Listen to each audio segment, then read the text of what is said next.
Bonjour à tous et bienvenue sur ce cours portant sur le rythme en montage vidéo.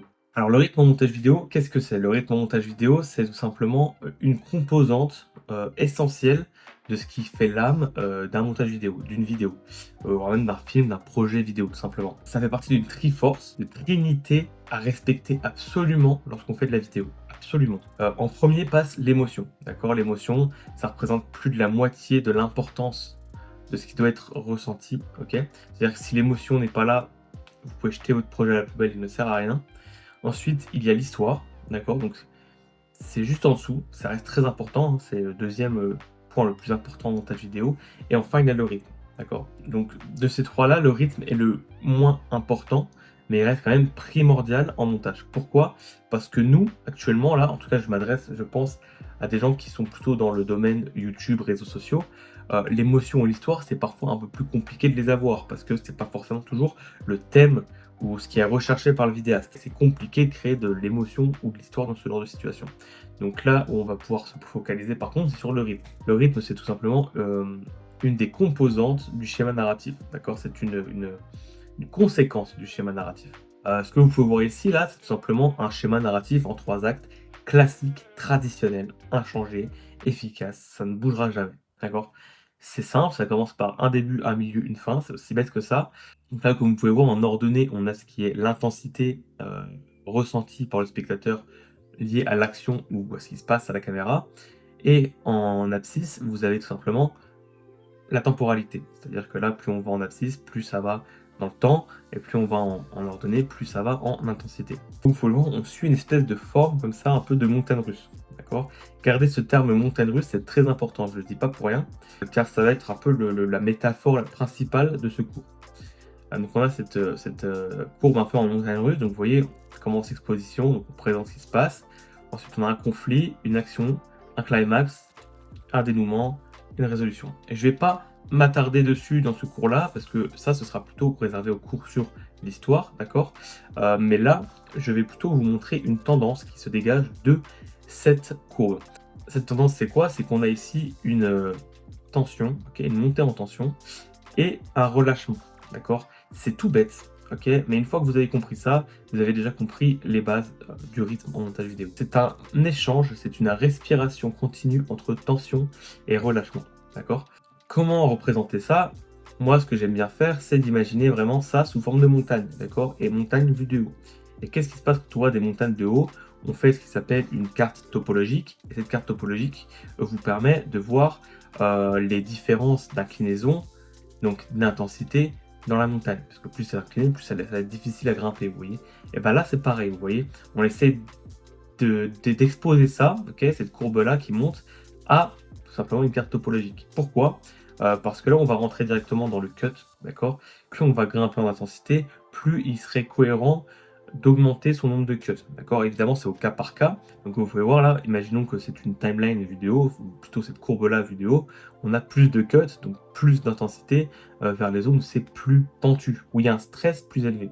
En parlant de stress, ça tombe bien. Ma théorie du rythme en montage vidéo est basée sur la loi de Yerkes-Dodson. Qu'est-ce que c'est cette loi? C'est pas du tout une loi de storytelling ou de vidéo ou de montage vidéo, rien du tout à la base. C'est une loi de psychologie, d'accord? C'est une loi de psychologie sociale. Pour même j'irai plus loin, c'est une loi de psychologie du travail. Quand on a cette espèce de forme de cloche, en ordonnée, vous avez les performances, et en abscisse, vous avez la quantité de stress, d'accord? Ici, on va juste renommer le mot performance par attention. En réalité, c'est plutôt pareil en fait, hein. Quand on est performant, c'est qu'on est concentré, donc on a une forte capacité d'attention. Comme vous pouvez le voir, cette courbe, cette cloche est divisée en 3 parties. Vous avez la première partie qui correspond à la zone où il y a peu de stress subi.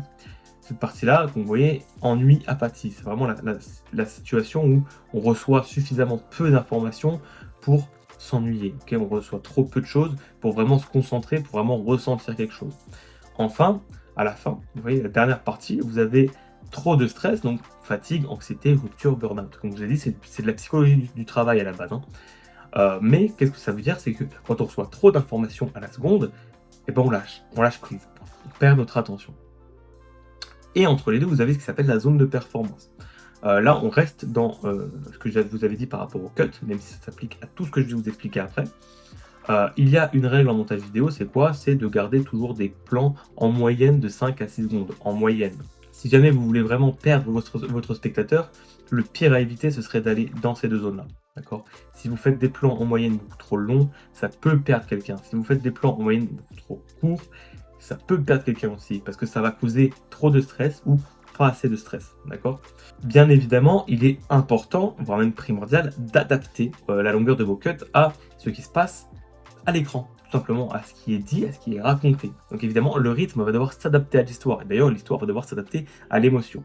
Là, cette courbe-là, c'est l'évolution de la courbe dont je vous ai parlé précédemment. Vous savez, du schéma en 3 actes que je vous ai montré précédemment. Ici est tracée en pointillé une ligne. Cette ligne-là correspond à ce que l'on voit ici. C'est la zone de performance de la loi d'Yerkes-Dodson. Donc c'est la moyenne des plans de 5 à 6 secondes. D'accord? Et comme vous voyez, en fait, cette courbe est un petit peu plus subtile que la précédente. Pourquoi? C'est que là, on a des vagues. Ces vagues-là, comme je vous avais dit en introduction, c'est la représentation de la respiration entre des passages de tension et de relâchement, d'accord? Alors là, les vagues sont disposées d'une certaine manière, c'est schématique, d'accord? Il faut que ça s'adapte à l'histoire. Mais force est de constater que dans tout type de contenu, si jamais vous voulez faire quelque chose qui fonctionne, il faut suivre cette règle parce qu'elle est psychologique en fait, elle se base sur la psychologie. Vous avez cette règle-là, donc des 5 à 6 secondes, on va quand même monter en intensité, donc la moyenne va être plus serrée, sachant qu'on est aussi sur l'histoire aussi, donc cette courbe-là représente la zone de confort plus l'histoire, d'accord? Mais avec ces vagues-là, qu'est-ce qui se passe? C'est on réduit et on rallonge la durée de nos cuts en fonction de ce qui se passe, en gardant quand même la tendance générale de la courbe, jusqu'au climax, d'accord? Donc vous avez des tensions, relâchements, tensions, relâchements, tensions, relâchements, tensions, relâchements, etc. Même des effets surprises, hein. Là, clairement, dans le scénario, c'est un effet surprise, car vous avez ici cette cloche inversée ici. Donc il y a vraiment, je pense, un moment un peu plus impactant où il faut tout arrêter, il faut se reconstruire, etc. Juste avant un climax qui, là aussi, un climax en général, c'est un effet de surprise prévisible parce qu'on s'y attend, mais ça nous surprend quand même. Jusqu'à là où il y a vraiment beaucoup d'intensité, on est sûrement sur des cuts très très très courts, vous voyez. Et après ça redescend parce qu'il y a la résolution. Donc voilà, donc là tout ce dont je vous ai parlé jusqu'à présent, ça concerne principalement le cut, mais évidemment ça s'applique à tout le reste, d'accord? Euh, Pourquoi je vous parle du cut en introduction? Tout simplement parce que le cut, c'est la base de montage vidéo. C'est comme si vous vouliez apprendre à écrire des beaux textes, il faut déjà apprendre à faire des belles phrases, d'accord? Et une belle phrase, ça commence par un point. Oui, ça commence par un point. Un point termine une phrase et donc en commence une nouvelle. Donc il y a des erreurs à éviter lorsqu'on cut. Les 3 erreurs, c'est quoi? C'est écrit ici. Les erreurs, c'est quoi? C'est premièrement, supprimer le vide à tout prix. D'accord? Quand vous faites votre dérush, ne supprimez pas tout le vide. C'est un mauvais réflexe. On récupère ça tout simplement de l'héritage de tous ces youtubeurs facecam qui te disent oui, alors il faut absolument supprimer toute forme d'hésitation, toute forme de blanc, car sinon on perd le spectateur. C'est faux. C'est faux pourquoi? Parce que une respiration, un regard un peu appuyé, etc., c'est important et ça peut jouer du coup sur l'émotion, l'histoire et du coup forcément sur le rythme, car si on coupe tous les blancs, on va se retrouver très rapidement dans la zone ici, donc la zone de stress, car il y aura trop de cuts, trop de cuts, on n'aura pas le temps de respirer. Le but c'est quand même de respirer, hein, de faire ressentir quelque chose. On ne peut pas ressentir si on est noyé d'informations. Imaginez l'image suivante, vous allez faire du snorkeling, vous pouvez apprécier ce qui se passe sous l'eau parce que vous pouvez respirer. Si je vous enlève votre masque, vous allez paniquer, ça doit être magnifique ce que vous voyez, vous allez vous étouffer. Donc c'est pareil, en fait, il faut laisser le temps de respirer, laisser la possibilité de respirer. Et du coup, ça suit ce que je viens de dire, surcharger en cut, ça casse tout en fait, ça ennuie, c'est pas du tout agréable. Et la troisième erreur la plus commune que je vois en montage vidéo, c'est les gens qui font un dérush mécanique, c'est-à-dire qu'ils prennent leur timeline, ils posent leur rush dessus et ils cut. Ok, donc en surchargeant, en supprimant tous les blancs, ils cut. Ils disent vas-y, le dérush c'est la partie un petit peu chiante du montage, c'est de supprimer les blancs, ça va me durer 3 heures, flemme. Alors que non, du tout. Moi j'ai adapté une technique pour le dérush, c'est quoi? C'est la technique du collier de perles, d'accord? La technique du collier de perles, c'est quoi? C'est vous allez prendre votre rush, vous allez le poser sur votre timeline, et vous allez tout simplement le décaler. D'accord? Vous allez décaler vos rushs sur le côté. Ensuite, vous allez couper partie par partie, les ramener du coup au début de la timeline, et là vous pourrez adapter ce que vous allez faire. tout simplement. Dans ces techniques-là, en fait, vous aurez juste à piocher, du coup, un peu comme la technique, comme quand on fait un collier de perles, on va piocher ces perles et on les ramène sur le collier. Bah là, c'est pareil, on va piocher ces plans, on va les ramener au début, ce qui va permettre beaucoup plus de flexibilité, beaucoup plus de liberté. Pourquoi? Parce que l'erreur commune de tout dérocher comme ça sur un bloc monoforme, c'est vraiment couper la possibilité de créer, hein. Vraiment, vous mettez une balle dans le pied en dérochant comme ça. Pourquoi? Parce que vous ne pourrez pas, ou en tout cas ça va être très difficile, d'essayer de caler des espaces entre 2 plans, hein, sachant qu'en général les plans c'est juste des cuts dans quelqu'un qui parle, donc ça va être très difficile de caler quelque chose là-dedans. Ensuite, vous allez vous retrouver très facilement, bloqué sur la possibilité de faire des G-cuts, des L-cuts, de rajouter des plans de coupe et cetera. Vous allez vraiment vous retrouver dans une situation où tout est condensé et on a du mal à naviguer dans la timeline, d'accord? Et naviguer dans la timeline, c'est la base pour pouvoir avoir une vidéo bien rythmée. Le point suivant, sur lequel j'aimerais bien parler, c'est tout simplement comment rythmer sa vidéo. Là, je vous expliquais comment rythmer vos cuts, OK? Mais il n'y a pas que les cuts, d'accord? On peut raconter une très belle histoire, très bien rythmée, en utilisant uniquement des plans, des cuts, d'accord? Mais une histoire, c'est aussi de la musique, c'est aussi du son, c'est beaucoup de choses, d'accord? Pour l'anecdote, quand j'ai appelé ce cours l'atelier du rythme, je me suis retrouvé bloqué par un problème. C'était quoi? C'était que quand j'en parlais à mes proches, ils me disaient l'atelier du rythme, ça fait vraiment musique et pas montage vidéo. Parce que c'est du rythme. La musique, par nature, c'est du rythme. Et d'ailleurs, ce que vous faites avec vos cuts, en fait, c'est que vous créez une mélodie. Un cut est une note. Ok, le cut est une note, comme la note est un point dans la phrase. Alors, il y a plusieurs manières d'utiliser la musique en montage vidéo. La première, celle que vous faites souvent, qui moi personnellement me tend le plus, c'est quand vous utilisez la musique comme un cache-misère, comme une nappe, ok, comme une nappe sonore. C'est là pour être là, c'est là pour éviter qu'on s'ennuie. Il n'y a pas de réflexion derrière, c'est juste vous avez fait l'erreur de cutter et enfin de dérocher, d'avoir fait un bloc monoforme, vous savez pas comment habiller ça, vous savez pas comment faire marcher la musique, alors vas-y, je vais mettre du lo-fi.mp3, je le fous sur la piste du dessous, et c'est bon. C'est pas du tout comme ça que ça marche, évidemment. Vous avez plusieurs manières d'utiliser la musique. Comme je vous ai dit, tout d'abord, en utilisant la technique du collier de perles, hein, évidemment, vous pouvez utiliser la musique comme un calque rythmique. C'est-à-dire que vous prenez vos plans, vous les mettez sur le côté, vous mettez votre musique en priorité et ensuite vous alignez vos plans avec les notes. C'est une manière pratique de le faire.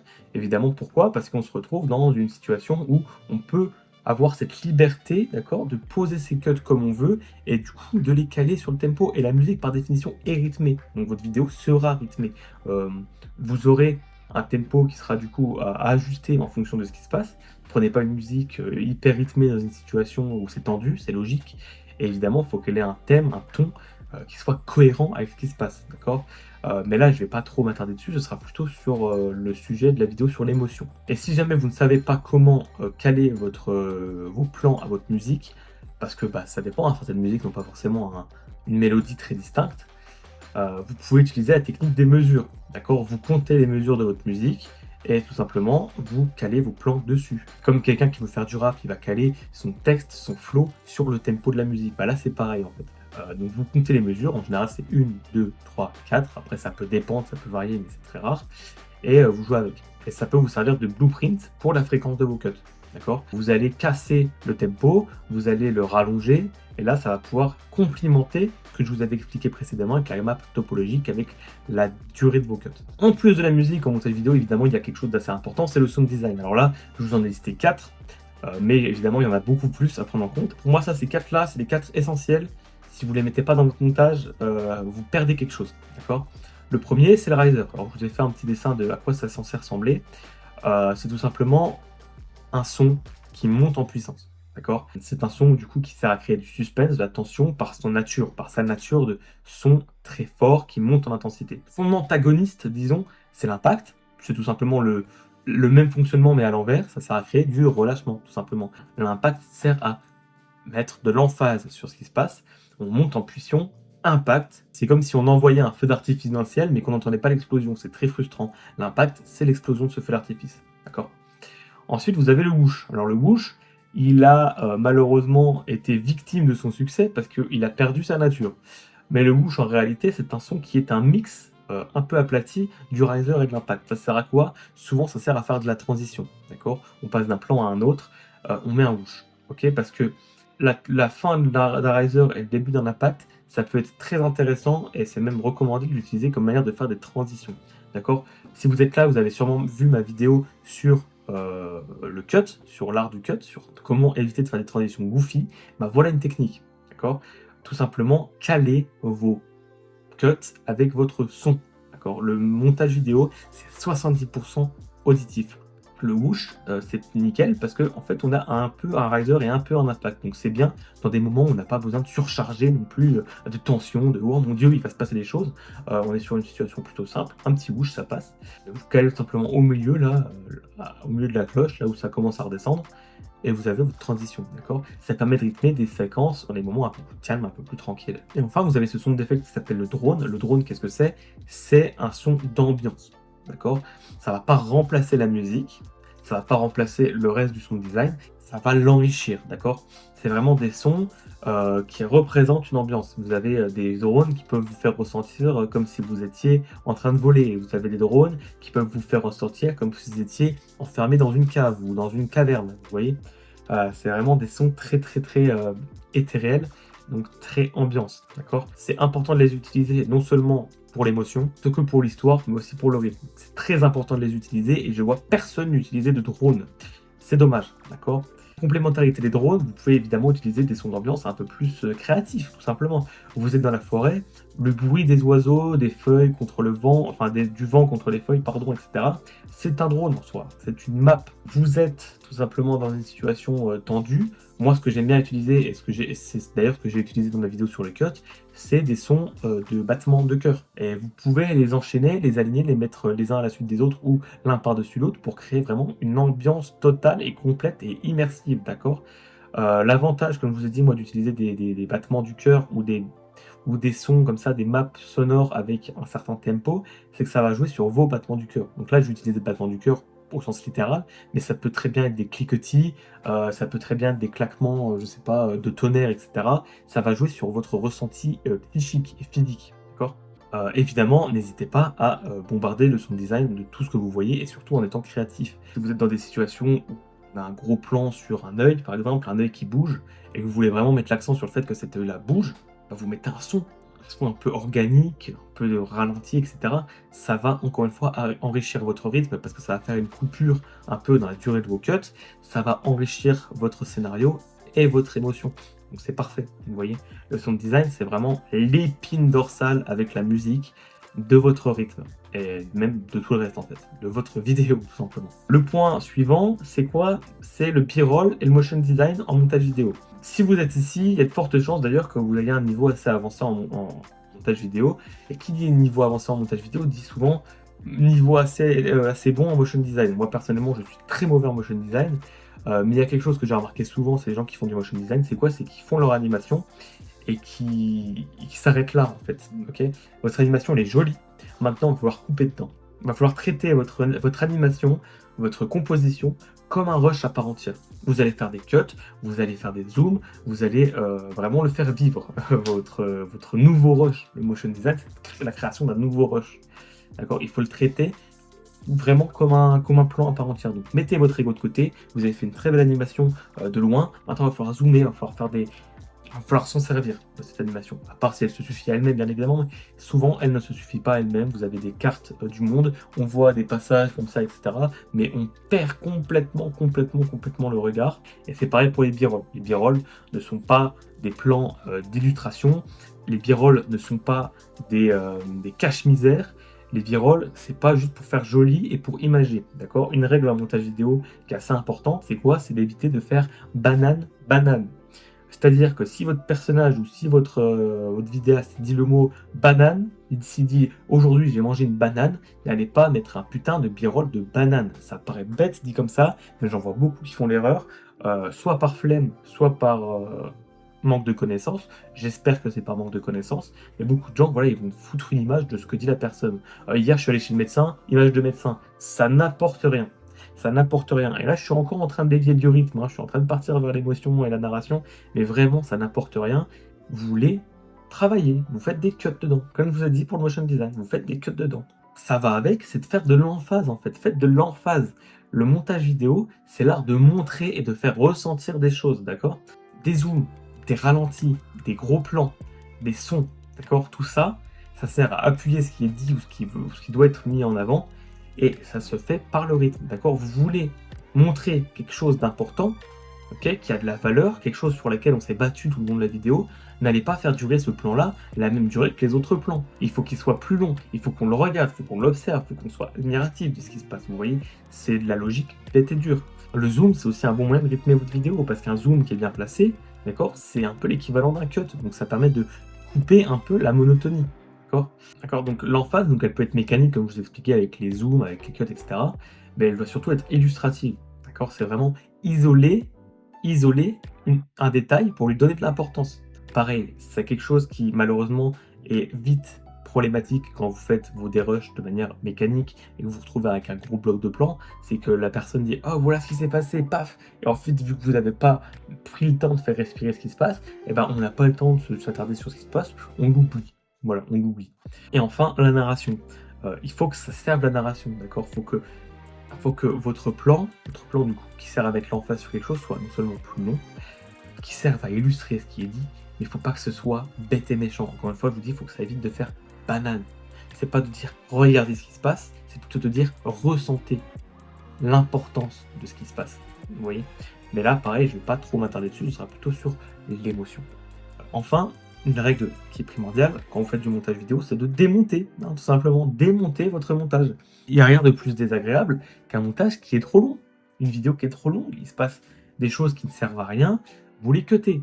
Vous les cuttez parce que ça va couper votre rythme, ça va noyer votre vidéo dans un flux d'informations inutile. Donc vraiment, n'hésitez pas, voire même faites-le, démontez vos vidéos, coupez des plans inutiles. Et si vous ne travaillez pas pour vous, mais pour un client, ce client-là, soit il va s'en rendre compte, il va dire ouais mais non mais j'ai filmé ça, et là il va falloir lui expliquer qu'il faut mettre son ego de côté et que ses plans ne servent à rien. Là c'est là que vous vous placez en tant qu'expert.